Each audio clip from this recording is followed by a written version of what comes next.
हरे कृष्णा, राधे राधे। आप सभी का बहुत बहुत धन्यवाद मेरे चैनल पर आने के लिए। आज की वीडियो में मैं श्रावण मास की कथा का चौथा अध्याय लेकर आई हूँ।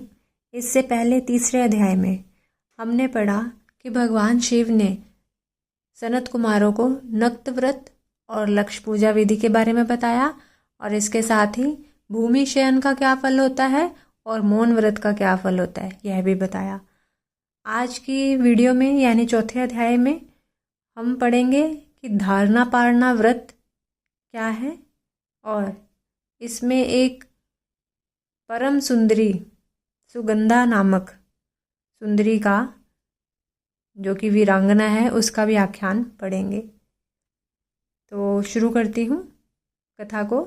बोले शिव भगवान की जय, श्रावण मास की जय। ईश्वर बोले कि हे सनत कुमार, अब मैं धारण पारण व्रत का वर्णन करूँगा। प्रतिपदा के दिन से आरंभ करके सर्वप्रथम पुण्यहा वाचन कराना चाहिए। इसके बाद मेरी प्रसन्नता के लिए धारण पारण व्रत का संकल्प करना चाहिए। एक दिन धारण व्रत करें और दूसरे दिन पारण व्रत करें। धारण में उपवास तथा पारण में भोजन होता है। श्रावण मास के समाप्त होने पर सबसे पहले पुण्यहा वाचन कराना चाहिए। इसके बाद हे मानद, आचार्य तथा अन्य ब्राह्मणों का वरण करना चाहिए। तत्पश्चात पार्वती तथा शिव की स्वर्ण निर्मित प्रतिमा को जल से भरे हुए कुंभ पर स्थापित कर रात में भक्तिपूर्वक पूजन करना चाहिए तथा पुराण श्रवण आदि के साथ रात भर जागरण करना चाहिए। प्रातःकाल अग्नि स्थापन करके विधि पूर्वक होम कराना चाहिए। त्र्यंबक इस मंत्र से तिल मिश्रित भात की आहुति डालनी चाहिए। उसी प्रकार शिव गायत्री मंत्र से घृत मिश्रित भात की आहुति डालें और पुनः षडाक्षर मंत्र से खीर की आहुति प्रदान करें। तदंतर पूर्ण आहुति देकर होम शेष का समापन करना चाहिए। इसके बाद में ब्राह्मणों को भोजन कराना चाहिए तथा साथ ही आचार्य की पूजा करनी चाहिए। हे माँ भाग, इस प्रकार से उद्यापन संपन्न करके मनुष्य ब्रह्म हत्या आदि पातकों से मुक्त हो जाता है। इसमें कोई संदेह नहीं है। अतएव इस महाव्रत को अवश्य करना चाहिए। हे मुने, अब श्रावण में मास उपवास की विधि को आदरपूर्वक सुनिए। प्रतिपदा के दिन प्रातःकाल इस व्रत का संकल्प करें। स्त्री हो या पुरुष, मन तथा इंद्रियों को नियंत्रित करके इस व्रत को करें। अमावस्या तिथि को लोक का कल्याण करने वाले वृष ध्वज शंकर की अर्चना पूजा षोडश उपचारों से करें। तदंतर अपने समर्थ के अनुसार वस्त्र तथा अलंकार आदि से ब्राह्मणों का पूजन करें, उन्हें भोजन कराएं तथा प्रणाम करके विदा करें। इस प्रकार से किया गया मास उपवास व्रत मेरी प्रसन्नता कराने वाला होता है। हे सनत कुमार, मनुष्यों को सभी सिद्धियां प्रदान करने वाले लक्ष्य सांख्य परिमित रुद्रवृत्ति व्रत के विधान को सावधान होकर सुनिए। अत्यंत आदरपूर्वक कपास के 11 तंतुओं से बत्तियां बनानी चाहिए। वे रुद्रवृत्ति नाम वाली बत्तियां मुझे प्रसन्न करने वाली हैं। मैं श्रावण मास में भक्तिपूर्वक दीवान के देव गौरीपति महादेव का इन 1 लक्ष्य संख्या वाली बत्तियों से निरांजन करूंगा। इस प्रकार श्रावण मास के प्रथम दिन विधि पूर्वक संकल्प करके महीने भर प्रतिदिन शिवजी का पूजन कर 1000 बत्तियों से निरांजन करें और अंतिम दिन 71,000 बत्तियों से निरांजन करें अथवा प्रतिदिन 3000 बत्तियां आदरपूर्वक अर्पण करें और अंतिम दिन 13,000 बत्तियां समर्पित करें अथवा एक ही दिन सभी 1,00,000 बत्तियों को मेरे समक्ष जलाएं। प्रचुर मात्रा में घृत में भिगोई जो स्निग्ध बत्तियां होती हैं वह मुझे प्रिय हैं। तत्पश्चात मुझ विश्वेश्वर का पूजन करके कथा श्रवण करें। सनत कुमार बोले कि हे देव देव, हे जगन्नाथ, हे जग आनंद कारक, कृपा करके आप मुझे इस व्रत का प्रभाव बताएं। हे प्रभु, इस व्रत को सर्वप्रथम किसने किया तथा इसके उद्यापन में क्या विधि होती है? ईश्वर बोले कि हे ब्रह्मपुत्र, व्रतों में उत्तम इस रुद्रव्रती व्रत के विषय में सावधान होकर सुनिए।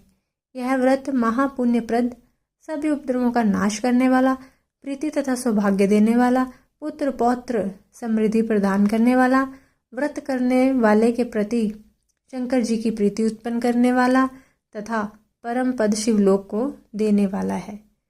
तीनों लोकों में इस रुद्रव्रती के समान कोई उत्तम व्रत नहीं है। इस संबंध में लोग यह प्राचीन दृष्टांत देते हैं। क्षिप्रा नदी के रम्य तट पर उज्जैनी नामक सुंदर नगरी थी। उस नगरी में सुगंधा नामक एक परम सुंदरी वीरांगना थी। उसने अपने साथ संसर्ग के लिए अत्यंत दुस्सह शुल्क निश्चित किया था। 100 स्वर्ण मुद्रा देकर संसर्ग करने की शर्त रखी थी। उस सुगंधा ने युवकों तथा ब्राह्मणों को भ्रष्ट कर दिया था। उसने राजाओं तथा राजकुमारों को नग्न करके उनके आभूषण आदि लेकर उनका बहुत तिरस्कार किया था। इस प्रकार उस सुगंधा ने बहुत लोगों को लूटा था। उसके शरीर की सुगंध से कोस भर का स्थान सुगंधित रहता था। वह पृथ्वी तल पर रूप, लावण्य और कांति की मानव निवास स्थली थी। वह 6 रागों और 36 रागनियों के गायन में तथा उनके अन्य बहुत से भेदों की भी गान क्रिया में अत्यंत कुशल थी। वह नृत्य में रंभा आदि देवांगनाओं को भी तिरस्कृत कर देती थी और अपने एक एक पग पर अपनी गति से हाथियों तथा हंसों का उपहास करती थी।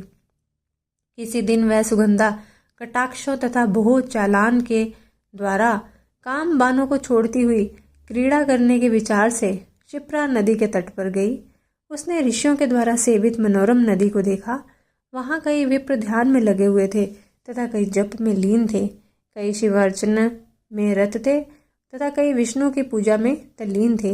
ये महामुने, उसने उन ऋषियों के बीच विराजमान मुनि विशिष्ट को देखा। उनके प्रभाव से उसकी बुद्धि धर्म में प्रवृत्त हो गई। जीवन तथा विशेष रूप से विषयों से उसकी विरक्ति हो गई।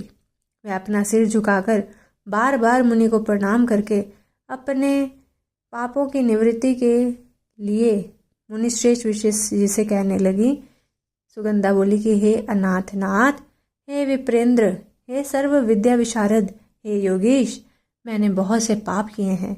अतः हे प्रभु, उन समस्त पापों के नाश के लिए मुझे उपाय बताइए। ईश्वर बोले कि हे सनत कुमार, उस सुगंधा के इस प्रकार कहने पर वे दीन वत्सल मुनि विशिष्ट अपनी ज्ञान दृष्टि से उसके कर्मों को जानकर आदरपूर्वक कहने लगे। विशिष्ट जी बोले कि तुम सावधान होकर सुनो। जिस पुण्य से तुम्हारे पाप का पूर्ण रूप से नाश हो जाएगा, वह सब मैं तुमसे कह रहा हूँ। हे भद्रे, तीनों लोकों में विख्यात वाराणसी में जाओ। वहां जाकर तीनों लोकों में दुर्लभ महान पुण्य देने वाले तथा शिव के लिए अत्यंत प्रीतिकर रुद्रव्रती नामक व्रत को उस क्षेत्र में करो। हे भद्रे, इस व्रत को करके तुम परम गति प्राप्त करोगी। ईश्वर बोले कि तब उसने अपना धन लेकर सेवक तथा मित्र सहित काशी में जाकर विशिष्ट जी के द्वारा बताए गए विधान के अनुसार व्रत किया। उस व्रत के प्रभाव से वह सशरीर उस शिवलिंग में विलीन हो गई। हे सनत कुमार, इस प्रकार जो स्त्री इस परम दुर्लभ व्रत को करती है, वह जिस जिस अभिष्ट पदार्थ की इच्छा करती है, उसे निसंदेह प्राप्त करती है। हे सुव्रत, अब आप माणिक्य व्रतियों का महात्म सुनिए। हे विप्रेंद्र, उन माणिक्य व्रतियों के व्रत से स्त्री मेरे अर्घ आसन की अधिकारिणी हो जाती है और महाप्रलय पर्यंत वह मेरे लिए प्रिय रहती है। अब मैं इस व्रत को संपूर्णता के लिए उद्यापन का विधान बताऊंगा। चांदी की बनी हुई नंदीश्वर की मूर्ति पर आसीन स्वर्ण में भगवान शिव की पार्वती सहित प्रतिमा को कलश पर स्थापित करना चाहिए और विधि के साथ पूजन करके रात्रि में जागरण करना चाहिए। इसके बाद प्रातःकाल नदी में निर्मल जल में विधि पूर्वक स्नान करके 11 ब्राह्मणों सहित आचार्य का वरण करना चाहिए। तत्पश्चात रुद्र सूक्त से अथवा गायत्री से अथवा मूल मंत्र से घृत, खीर और बिल्व पत्रों का होम करना चाहिए। इसके बाद पूर्णाहुति होम करके आचार्य आदि की विधिवत पूजा करनी चाहिए तथा सपत्नीक 11 उत्तम विप्रों को भोजन कराना चाहिए। ये सनत कुमार, जो स्त्री इस प्रकार से व्रत करती है, वह समस्त पापों से मुक्त हो जाती है। तत्पश्चात विधान पूर्वक कथा सुनकर स्थापित की गई समस्त सामग्री ब्राह्मण को दे देनी चाहिए। इससे निश्चित रूप से 1000 अश्वमेध यज्ञों का फल प्राप्त होता है। बोलिए शिव भगवान की जय। अगर आपको मेरी वीडियो अच्छी लगे तो कमेंट में हर हर देव ज़रूर लिखिएगा और मेरी वीडियो को ज़्यादा से ज़्यादा लाइक और शेयर कीजिएगा। मिलती हूँ अपनी अगली वीडियो के साथ। तब तक के लिए सभी को हरे कृष्णा, राधे राधे।